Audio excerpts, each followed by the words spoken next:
여러분, 오늘은 깊은 슬픔과 상실을 경험한 유족분들에게 조의를 표하며 또한 우리 모두에게 작은 위로와 희망이 되길 바라며 책을 추천하도록 하겠습니다. 2만 명 이상의 임사체험을 연구하고 본인도 3번 이상의 임사체험을 경험한 여의사이자 호스피스의 창시자 엘리자베스 큐블로러스 박사의 사후생이 전하는 위로와 희망의 메시지를 통해 깊은 상실과 슬픔과 아픔 속에서도 새로운 빛을 발견하시기를 기도합니다. 사후생은요, 단순히 죽음을 넘어 삶을 더 깊이 이해하도록 돕고 떠나간 사람들과 남겨진 사람들을 연결하는 따뜻한 다리가 되어줄 것입니다.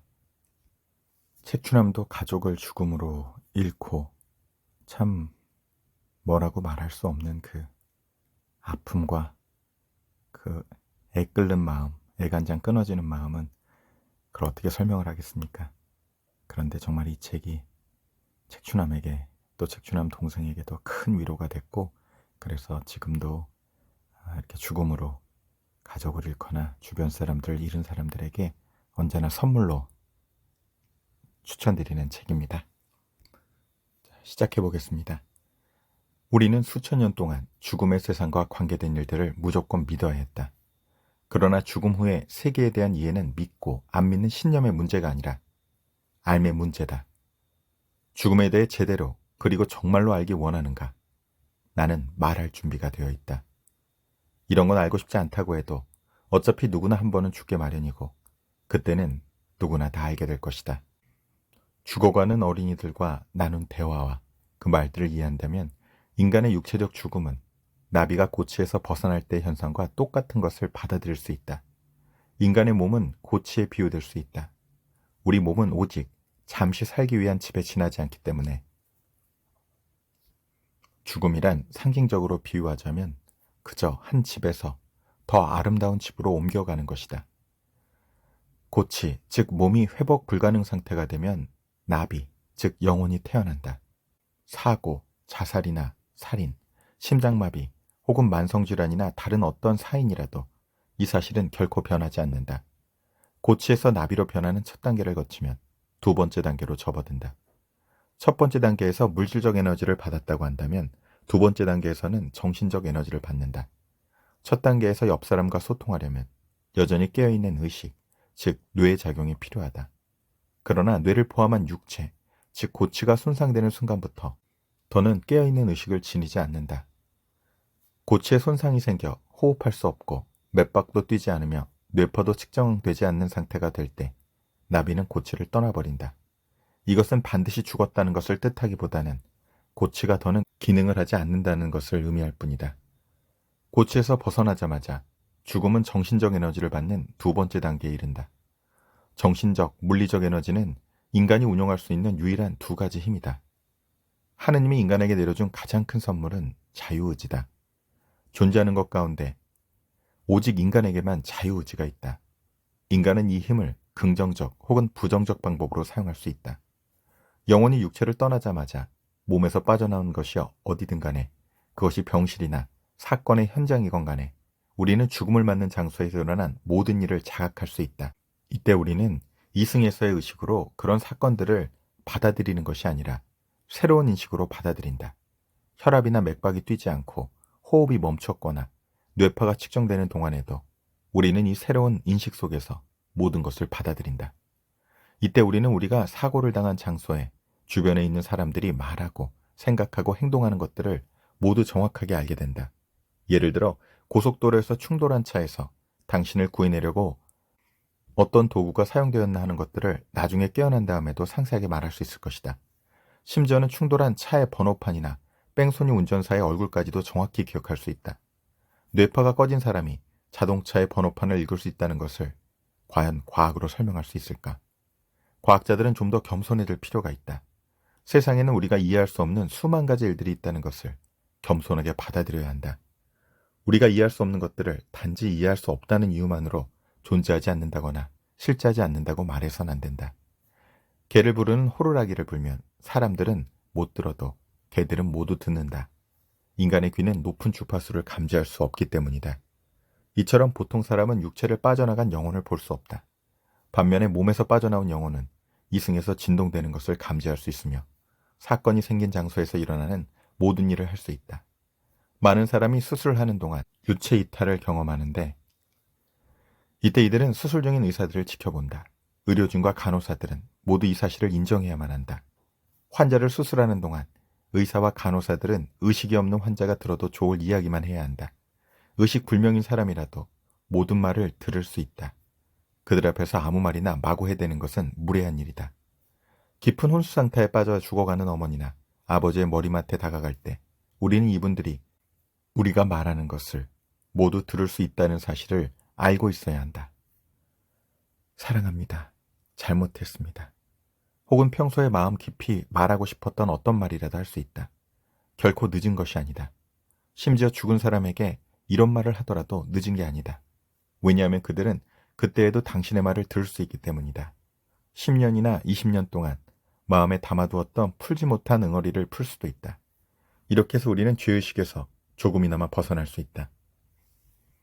이 두 번째 단계에서 죽은 사람은 자신이 온전했다는 것을 알게 된다. 시각장애인이었던 사람은 다시 볼 수 있게 된다. 듣거나 말할 수 없던 사람은 다시 듣고 말할 수 있게 된다.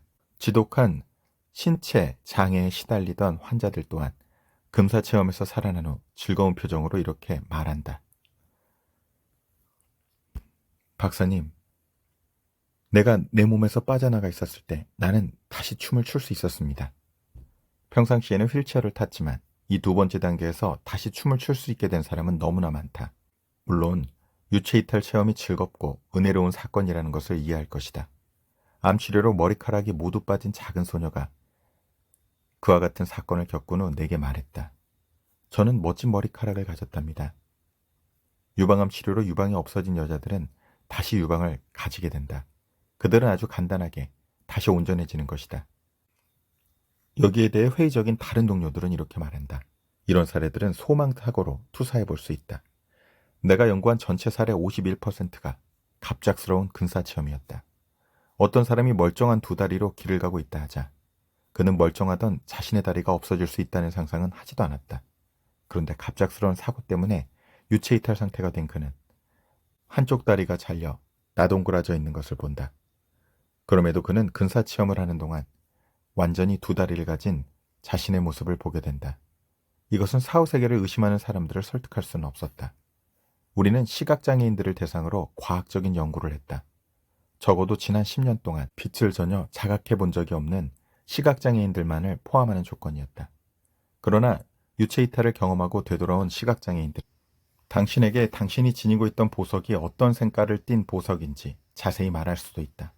게다가 당신이 입은 스웨터나 넥타이의 모양과 색상까지도 말할 수 있다. 우리는 그런 이야기가 부정할 수 없는 사실들이라는 것을 알고 있다. 옳은 결과를 말하는 것이 두렵지 않다면 진실을 확인해 볼 수 있다. 그러나 그 결과에 대해 여전히 미심쩍어 한다면 다른 회의론자처럼 유체이탈 체험이 산소결핍의 결과라고 말할 것이다. 그것이 단지 산소결핍의 문제라면 나는 내 시각장애 환자들을 위해 모든 조치를 취할 수 있었을 것이다. 당신은 내가 말하는 것을 이해하겠는가? 누군가 어떤 진실에 대해 의심하기 시작하면 그는 그것을 반박하는 갖가지 주장을 내놓을 것이다. 그러나 다시 말하지만 나는 그들이 하는 주장에 대해 상관하고 싶지 않다. 다른 사람을 확신시키려 할 필요는 없는 것이다. 왜냐면 어쨌든 그들도 죽을 때 이 진실을 알게 될 테니까. 우리는 이 두 번째 단계에서도 아무도 고독하게 죽지 않는다는 것을 알게 될 것이다. 육체를 떠나면 시간이 없는 곳에 존재하게 된다. 그곳에는 시간이 존재하지 않는다. 마찬가지로 이 상태에서는 누구도 일상의 감각 차원에서 갖는 공간 감각이나 거리 감각을 느끼지 않는다. 그런 것들은 인간 세상에서만 통용되는 현상이기 때문이다. 예를 들어 한 젊은 미국인이 아시아에서 죽게 되어 워싱턴에 있는 그의 어머니를 생각한다면 그는 순식간에 생각의 힘만으로 수천 마일을 건너뛰어 그리운 어머니와 함께 있게 된다. 이 두 번째 단계에서는 거리 개념이 없다. 많은 사람이 이 현상을 경험하는데 멀리 떨어져 살던 어떤 사람이 어느 날 갑자기 자기 눈앞에 나타났다고 보고하는 사례가 있는데 이런 것이 바로 그런 경우이다. 하루쯤 지나면 수천, 수백만 킬로미터 떨어져 사는 그 사람이 바로 어제 죽었다는 것을 알려주는 전화가 울리거나 정보가 배달된다. 이런 것을 경험하는 사람들은 천성적으로 매우 직감적인 사람이다. 보통 사람들은 이런 류의 영혼의 상태로 방문하는 방문객을 알아차리지 못하기 때문이다. 육체에서 벗어난 사람은 자신이 좋아하는 누구라도 방문할 수 있기에 결코 고독하게 죽지 않는다. 교회가 어린이들에게 수호천사에 대해 말하는 것은 사실에 근거한 것이다. 출생에서 사망에 이르기까지 모든 인간을 영적 존재가 보호한다는 데에는 증거가 있다. 당신이 믿든지 안 믿든지 간에 모든 사람에게는 그런 영적 보호자가 있다.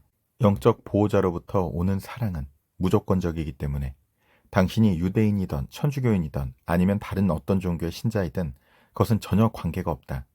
그러므로 모든 사람은 영적 보호자로부터 이런 선물, 즉 조건 없는 사랑을 받게 된다. 이런 영적 존재를 우리 어린이들은 놀이친구라 부른다. 어린이들은 그들과 이야기하며 즐겁게 논다. 어린이들은 그들이 존재한다는 것을 확실하게 알고 있다. 그러나 어린이들이 학교에 가야 할 나이가 되면 부모들은 말한다. 넌 이제 학교에 갈 만큼 컸단다. 그런 어린애 같은 짓은 그만하면 좋겠다. 이런 식으로 어린이들은 그들이 나이가 들어 죽음에 직면할 때까지 그 좋은 친구를 잊어버린다. 인종이 가까운 어떤 한 부인이 내게 말했다. 여기에 그가 다시 나타났군요. 나는 그녀가 말하는 것을 알 수 없었기 때문에 그녀가 본 곳에 대해 내가 설명해 줄 수 있는지 물었다. 그녀가 말했다. 내가 어린아이였을 때 그는 항상 내 주위에 있곤 했죠. 하지만 난 지금까지 그가 존재했다는 것을 까맣게 잊고 있었어요. 다음날 그녀는 자신을 극진히 아껴주는 누군가가 자신이 오기를 기다리고 있다며 행복한 모습으로 임종했다. 일반적으로 저 세상에서 우리를 기다리는 사람들은 우리가 가장 사랑했던 이들이다. 당신은 그곳에서 처음 만나게 되는 사람들이 바로 이 사람들이다. 조부모나 부모 혹은 다른 가족이나 친지 모두가 아직 살아있는 어린 아이들에겐 주로 개인적인 수호천사이거나 예수 혹은 다른 종교적인 존재가 그들을 기다린다. 나는 죽는 마지막 순간에 성모 마리아를 본 개신교 어린이를 만나본 적이 없다. 하지만 많은 천주교 어린이들은 마리아를 본다. 이것은 차별의 문제가 아니다. 그저 그 아이들에게 가장 많은 의미가 있는 존재가 아이들을 응접했을 뿐이다. 두 번째 단계에서 당신의 몸이 다시 온전해지고 사랑하는 사람들을 만난 후 우리는 죽음이란 단지 또 다른 형태의 삶으로의 변화라는 것을 이해하게 된다. 당신은 이승에서의 육체적 형태가 더는 필요 없어서 육체를 떠나온 것뿐이다. 그런데 당신은 육체를 빠져나와 영원한 존재의 형태로 바뀌기 전에 물질 세계에서 있었던 일들이 모두 그대로 남아있는 단계를 통과한다. 그 단계는 터널을 뚫고 가거나 문을 통과하는 것, 다리를 건너는 것과도 같다. 내 경우에는 스위스에서 태어났기 때문에 야생꽃들로 뒤덮인 알프스를 통과하는 경험으로 이 단계가 다가왔다. 이때 모든 사람은 자신들이 상상했던 천국을 만난다. 그래서 나는 자연스럽게 이 통과 단계를 말할 수 없이 아름다운 산길을 가로지르는 것으로 경험했다. 알프스의 봉우리들은 페르시아 양탄자나 형용할 수 없이 아름다운 꽃들로 뒤덮여 있었다. 이 터널이나 다리 혹은 산길을 지난 후에 그 끝에서 당신은 빛에 에워싸인다. 이 빛은 흰색보다도 더욱 하얗다. 이 빛은 말할 수 없이 밝아서 당신이 그 빛에 가까이 다가설수록 말로 표현할 수 없는 장엄한 조건 없는 사랑이 당신을 감쌀 것이다. 그것에 대해서는 말이 필요 없다. 군사 체험을 겪은 사람이라면 짧은 순간 동안 빛을 볼 수 있다. 이 빛을 본 후에 그는 되돌아와야만 한다. 그러나 당신이 정말로 죽었을 때에는 고치와 나비 간의 연결 탯줄의 비유를 들 수 있는데 그 고치와 나비 간의 연결이 단절된다. 이렇게 되면 이승의 몸으로는 영원히 되돌아오지 못한다. 빛의 존재를 본 후에 아무도 돌아가기를 원치 않기 때문에 당신은 되돌아오려고 하지 않을 것이다. 이 빛 속에서 당신은 당신이 살아가는 동안에 어떤 사람이 될 수 있었는가를 생각할 것이다. 여기에서 당신은 이 빛으로부터 당신을 심판하지 않고 이해하는 조건 없는 사랑을 경험한다. 많은 이들이 예수, 하느님 혹은 사랑으로 비유하고 있는 이 엄청난 빛의 출현을 통해 이승에서의 당신의 모든 삶이 어떤 시험을 통과하거나 특별한 교훈을 배우고자 거쳐야만 하는 학교에 지나지 않았다는 것을 깨닫게 될 것이다. 학교 수업을 마치자마자 당신은 졸업생이 되어 집으로 돌아가는 것이다. 어떤 사람은 이렇게 물을지도 모른다. 그렇다면 왜 귀여운 어린아이들이 죽어야만 합니까?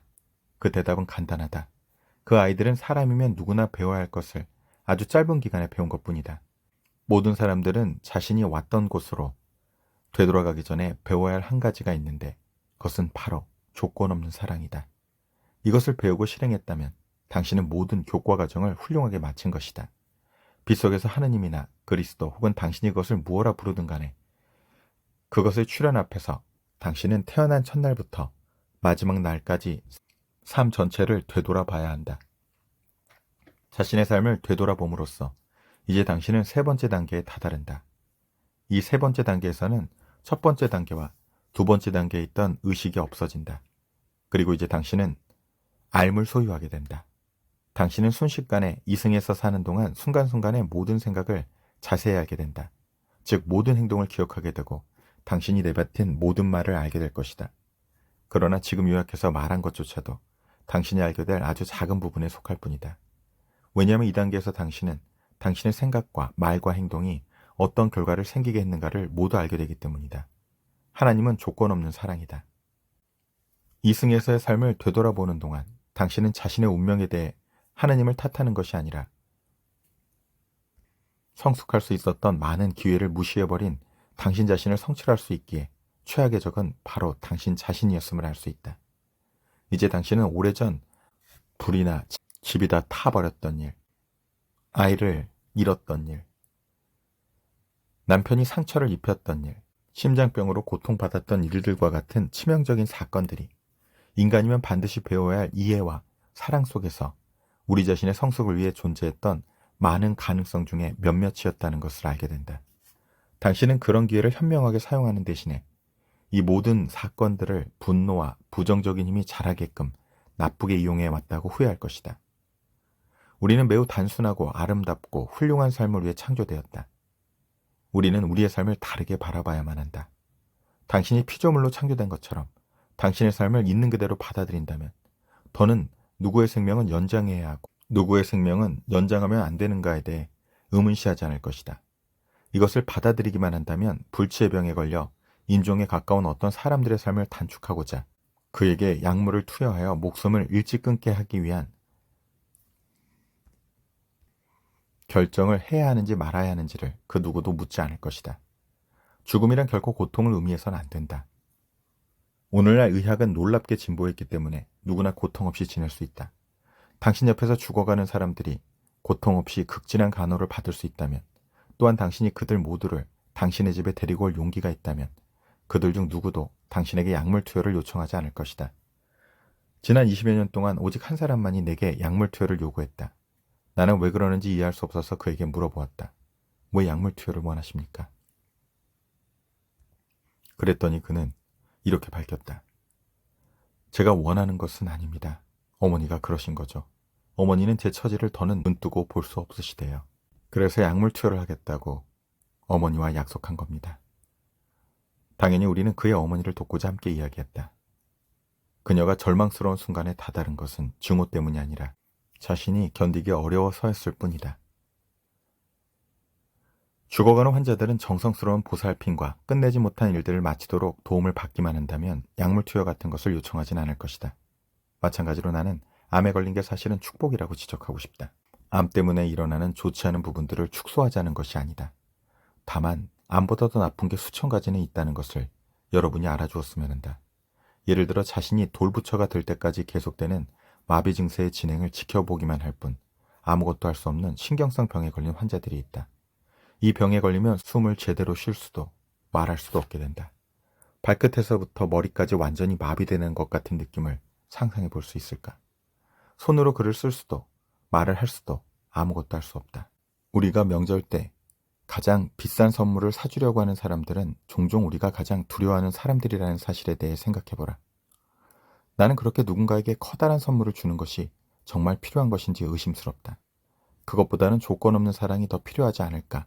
전 세계에는 배가 고파 더는 살지 못하고 죽어가는 200만 명의 어린이들이 있다. 그런 어린이 가운데 한 명을 선택해 작은 선물이라도 사주기 시작해보자.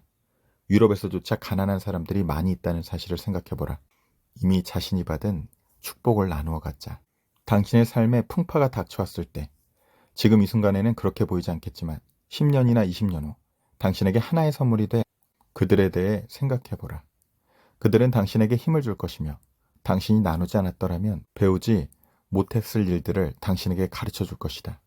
상징적으로 말해서 마치 돌로 채워진 회전하는 통 속에 던졌을 때 으스러지느냐, 그렇지 않으면 잘 닦여져 빛나는 다이아몬드가 되느냐는 것은 전적으로 당신 자신에게 달려있다. 환자들 곁에서 그들을 지켜볼 수 있는 것이 축복이라고 확신한다. 죽음은 슬퍼하거나 두려워할 문제가 아니다. 그 대신 당신은 멋지고 사랑스러운 일들을 자주 경험할 수 있다. 당신은 죽어가는 환자들로부터 배운 것을 당신의 아이들이나 이웃에게 베풀 수 있다. 그렇게 된다면 아마도 우리 세계는 다시 천국이 될 것이다. 이제 시작할 때이다. 인생에서 겪게 되는 모든 역경과 시련, 모든 고뇌와 악몽, 그리고 모든 손실에 대해 우리는 그것을 재앙으로 보거나 하느님이 내리시는 벌로 보는 등 부정적인 것으로만 본다. 당신에게 일어나는 어떤 것도 부정적인 것이 아니라는 것을 당신이 알아차릴 수 있다면 나는 더 말할 것이 없다. 당신으로 하여금 내가 미리 알았다면 결코 견뎌내지 못했을 거야 라고 말하게 되는 모든 고난과 고뇌, 큰 손실 같은 것들은 사실은 당신에게 주어진 선물이다. 그것은 마치 강철을 쳐서 부드럽게 하는 것과 같다. 모든 것이 당신을 성장시키기 위한 기회이다. 이것이 지구라는 이 행성에서의 유일한 목적이다. 당신이 아름다운 꽃들이 있는 정원에서 누군가가 은쟁반에 담아오는 호화로운 음식을 먹는 생활을 한다면 당신의 삶은 성숙할 수 없다. 당신이 병에 걸리고 고통 속에 빠지며 상실을 경험할 때 위험을 외면하는 것이 아니라 고통을 겪으면서 그것을 재앙이나 벌이 아니라 아주 특별한 목적을 위해 당신에게 내려진 선물로 받아들이게 된다면 당신은 성숙할 것이다. 지금도 내 환자들 중 대부분은 어린이들이다. 나는 그들을 집에서 죽음을 맞게 한다. 나는 어린이들이 집에서 죽음을 맞이하게끔 그 가족들과 친척들을 준비시킨다. 죽어가는 어린이들의 가장 커다란 두려움은 혼자가 된다는 것, 외롭다는 것, 함께하는 사람이 사라진다는 것이다. 그러나 죽음으로 변화, 이동하는 그 순간은 절대 결코 혼자가 아니다. 당신이 알아차리지 못하고 있지만 당신은 지금도 혼자가 아니다. 죽음으로 옮겨가는 변화의 순간에 당신의 보호자나 수호천사 혹은 당신이 사랑했지만 먼저 죽었던 사람들이 당신을 위해 거기에 있을 것이다. 우리는 의심의 그늘을 벗어버릴 수 있도록 이 사실을 입증했으며 나는 과학자로서 이것을 말하고 있다. 당신의 임종 순간에도 항상 당신을 도와줄 누군가가 있을 것이다. 대부분 그 누군가는 어머니나 아버지, 조부모 혹은 당신이 옛날에 잃었던 그 아이다. 때때로 그 사람은 당신이 알지 못하는 저편에 의미가 있는 사람일 수도 있다. 자기가 임사체험을 하며 경험한 것이 얼마나 아름다운 것이었는지를 어머니에게 털어놓지 않으려고 하지 않았던 12살 난 한 여자아이가 있었다. 그 어머니는 자신의 아이가 집보다 더 멋진 곳을 발견했다는 것을 듣고 싶어 하지 않았는데 사실 그것은 이해할 만하다. 그러나 그 아이는 매우 독특한 경험을 했기 때문에 그것을 나눌 누군가가 애타게 필요했다. 그래서 어느 날 아이는 아버지에게 털어놓았다. 아이는 자기가 죽었을 때 매우 아름다운 경험을 했기 때문에 되돌아오고 싶지 않았다고 말했다. 그곳에는 전체를 감싸는 듯한 분위기와 놀라운 사랑, 그리고 그것들을 실어 나르는 빛이 있었고, 게다가 이런 것을 더욱 특별하게 만든 것은 아이의 오빠가 그곳에 같이 있어 아이를 부드러움과 애정과 연민으로 대해주었다는 점이다. 아이는 그것을 아버지에게 털어놓은 후 이렇게 말했다. 그런데 한 가지 이상한 것은 저에게는 오빠가 없다는 사실이에요. 이 이야기를 듣고 아버지는 울기 시작했고, 사실은 아이가 태어나기 3개월 전에 먼저 죽은 오빠가 있었다는 사실을 고백했다. 부모는 이 사실을 아이에게 한 번도 말하지 않았던 것이다. 여러분은 내가 왜 이 사례를 들었는지 알 것이다. 회의적인 사람들은 이렇게 죽었다가 살아났다고 주장하는 이들이 사실은 정말로 죽은 것이 아니라 죽어가는 순간에 사랑했던 이들이 떠올라 자연적으로 그 사랑하던 이들이 눈에 보이게 되었다고 주장한다. 그러나 이 소녀는 전혀 알지 못하는 오빠를 만났다. 나는 죽을 병에 걸린 모든 아이들에게 가장 보고 싶어하는 사람이 누구이고 항상 옆에 있어주기를 바라는 사람이 누구인지를 물었다. 그런데 많은 성인 환자들은 사후세계를 믿지 않는 사람들이었기 때문에 그들에게 내세에 대해 말할 수는 없었다. 나는 환자들에게 그런 믿음을 강요하지는 않는다. 나는 아이에게 한 사람을 선택하면 항상 같이 있고 싶은 사람이 누구인지를 물었다. 흑인 아이들을 제외하고는 아이들의 99%가 아빠와 엄마 이름을 댔다. 흑인 아이들에게서는 이모나 할머니 이름이 자주 나온다. 아마 그들을 가장 사랑해주고 그들과 함께 대부분의 시간을 보낸 사람이 이모와 할머니이기 때문에 그럴 테지만 그런 것들은 단지 문화의 차이일 뿐이다. 대부분의 아이는 엄마와 아빠라고 말하지만 아이들이 죽음에 가까이 갔던 그때 부모가 그 아이들보다 먼저 죽지 않았다면 엄마와 아빠를 보는 것은 불가능하다. 많은 사람은 이것이 소망사고의 투사라고 말한다. 죽는 사람은 절망스럽고 외롭고 무서워 자신이 사랑하는 누군가를 상상한다는 것이다. 이것이 사실이라면 죽어가는 5살, 6살, 7살 난 어린 환자들의 99%가 그들의 엄마와 아빠를 볼 수 있어야 한다. 그러나 우리가 지금까지 수습해온 사례를 보면 이런 아이들 중 엄마와 아빠가 아직 살아있는 경우에는 누구도 엄마와 아빠를 볼 수 없었다. 당신이 죽었을 때 누가 나타났는가 하는 것을 결정하는 요인은 그 나타나는 사람이 설사 단 1분이라도 당신보다 먼저 죽었어야 하고 당신이 그 사람을 진정으로 사랑했어야만 한다. 내 환자 중 많은 아이가 예수를 본다. 그러나 유태교 소녀는 예수를 보지 않을 것이다. 왜냐하면 유태교 소녀는 예수를 사랑하지 않기 때문이다.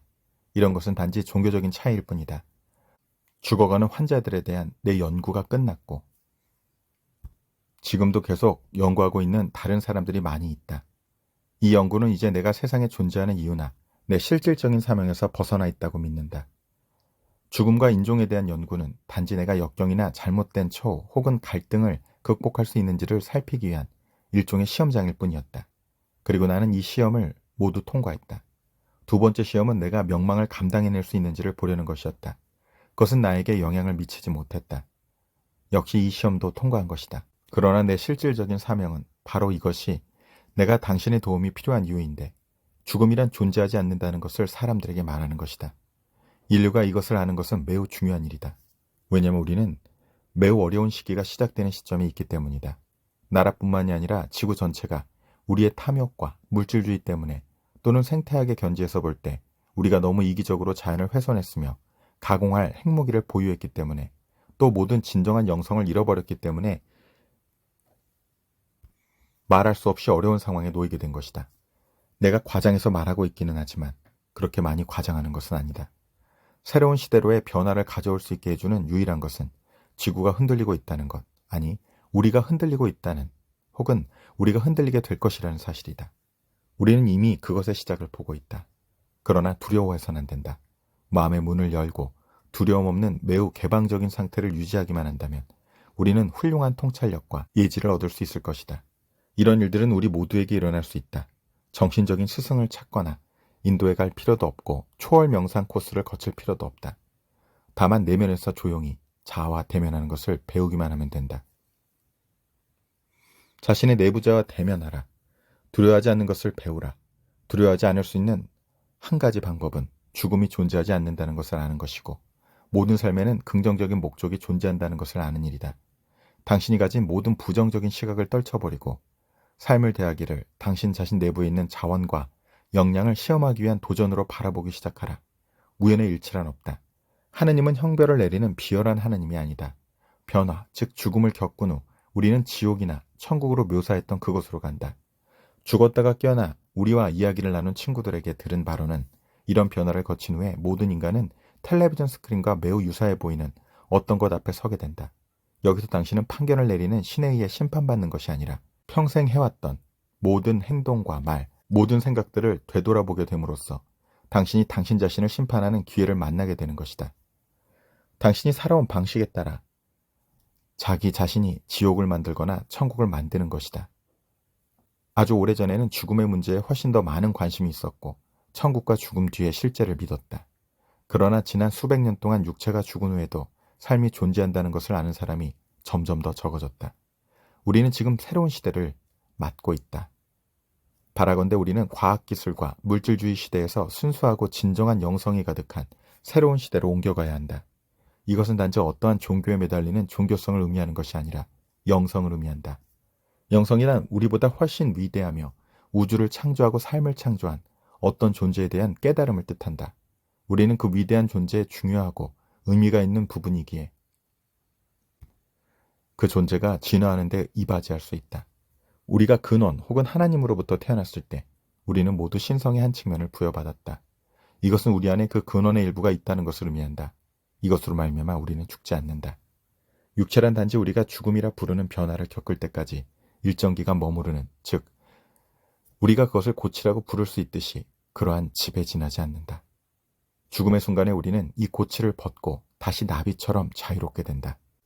여러분, 참 국가적으로 정말 마음 아픈 일들이 많이 일어나는 시점입니다.